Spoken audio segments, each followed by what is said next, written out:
Hey guys, in this video, I'm going to show you how to add hotkeys to your OBS Studio. Now, this is going to work for both Streamlabs OBS and OBS Live, and this is mostly in case you want to change scenes, if you want to turn sources on or off, and you don't have something like a Stream Deck. This is going to be very useful, so it's not going to take very long, so let's just go ahead and start the video. So real quick before we begin, guys, I am GSphere. I'm a content creator on both Twitch and YouTube dedicated to bringing you the best possible stream tips, tricks, and tutorials. And what we're going to have to do to get started is, of course, get OBS, Streamlabs OBS, or OBS Live. And once you do that and you have it all set up, you're going to come over here to File, Settings. Now I'm going to make this screen a little bit bigger. There we go. And then now we're going to come down to Hotkeys. And the cool thing about this is you can literally control any part of your streaming.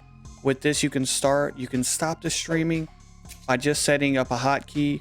You can switch the scenes. I have mine control 1 through 5, controlling my scenes. So the Be Right Back screen or scene is control +3.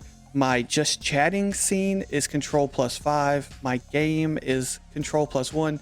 You get the drift.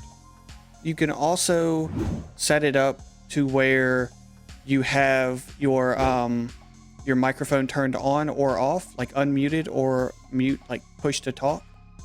So let me get to that real quick. I have a whole lot of stuff on here. So yeah, right here, the mic and auxiliary. This is my microphone.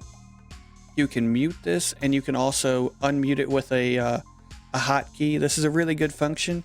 You can push to mute or push to talk. So you basically have to like push it down in order to talk with it. This is another really cool thing. You can also turn on video sources. Anything you really need to set up through here, you can do with these hotkeys.